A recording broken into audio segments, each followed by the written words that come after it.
It's been a while since something's kicked the crap out of games, quite like how NFTs have. Just kidding. Gamers and devs have never been quite united about anything like they have against gaming NFTs. If the reception of Ubisoft Quartz, Konami's Castlevania Scribbles, and Square Enix's New Year's letter of regurgitated cack is anything to go by, the community ain't having none of that shit. We've heard about them in the news, and we've even watched explanation videos about them. But when it comes to video games, why might NFTs, in their current conception, hurt video games? As NFTs are non-fungible, meaning that they're one of a kind, and since it runs on the blockchain, which is a digital record of transactions chained together by their relevance known by every machine in the network, you can't just add one to your account. Unlike normal NFTs like Mr. Monkey Man over here, the conceit of gaming NFTs is that they have some sort of use to them. Perhaps it's a unique weapon or vehicle, or perhaps it's uninspired branded clothing to go along with your over-the-top modern high-class apartment for your degenerate metaverse avatar. This is the exact mindset we're interested in. How will gaming NFTs be used? There are two main questions. The first is, how will gaming NFTs be distributed? Are they strictly bought with real-world money, or can they be unlocked through traditional game progression? Could progression-based unlocks undermine the value an NFT holds? Would there need to be enough varying types to prevent that? Would the unlocked NFT have to be random to protect its value? Importantly, developers won't just slap in an NFT marketplace in place of microtransactions. You bet their sweet ass they'll put it alongside microtransactions. They both serve a different purpose, and who knows, in the future, unfortunately, they'll probably be merged to create one giant super single-use booster NFT. Holy shit. Supply and demand is the only thing that gives current iteration of NFTs their value. There's very little focus on their utility. With that in mind, we could see game progression become uninspired as a result. That's if they even implement it in the core experience and not just tag it onto the end.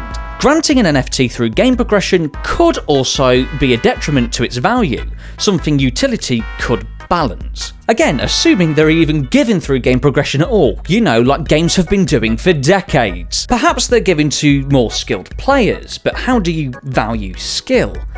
And if you do that, does that mean more casual players are less valued as a result? The second question is, how do gaming NFTs affect the actual game? This assumes NFTs are actually usable in a game and not just overpriced ornaments for your mundane metaverse museums. Are they cosmetic only? Of course not, you twat! This is the games industry, and when we say cosmetic, what we actually mean is not cosmetic at all. What if an NFT item, such as a weapon or vehicle, has stats? Worse yet, what if those stats are based on the rarity of the NFT? Crikey! Looks like we got ourselves an unbalanced game. But let's not forget about the marketplace, where you can buy and sell all these NFT items. Oh no, mateys! Looks like we got ourselves some pay to win. You can bet games like Star Citizen are just foaming at the mouth thinking of all the possibilities. Gaming NFTs in their current conceptual infancy just are so closely tied to monetization and ownership that there's no space left for them to be titled to align themselves with good game design and fun gameplay, as much as they do with, pause menu store pages. Players with bigger wallets will just buy better items and dominate players that either don't want to or don't have the finances.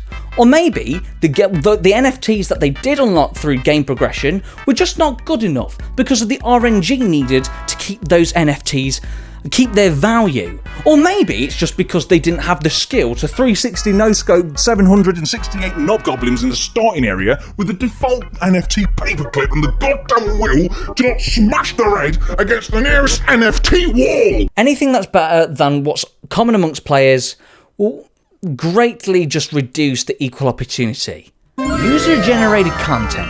Now that's something that's touted to benefit from gaming NFTs. Sounds like the metaverse dream, right?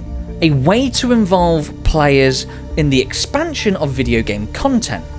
But in reality, it's nothing more than the sheet covering a Ferrari made of cardboard boxes. It's just free labour, and corporations are just taking advantage of your passion and, quite frankly, your talent.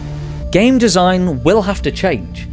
The progression rewards possibly integrating NFTs means that the way the game can be played depends on how these NFTs can be earned and can be used.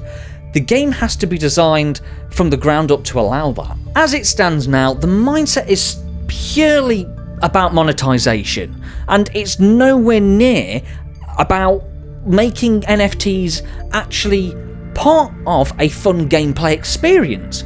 Whatever the fuck that means, but that was it all along, right? It was never about that.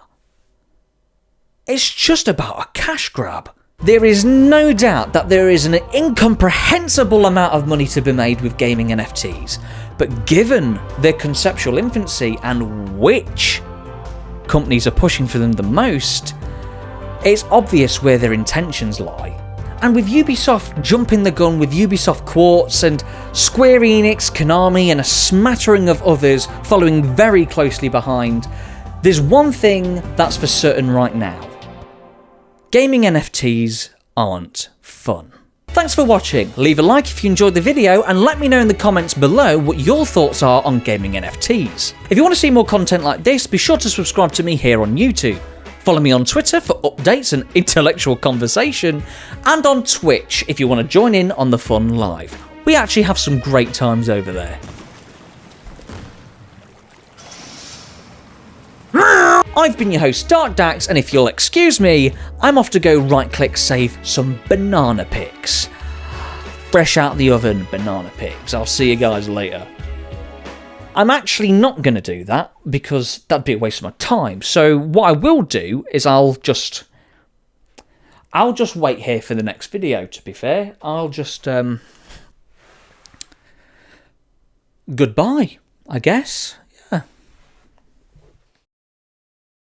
Could you get me some Doritos?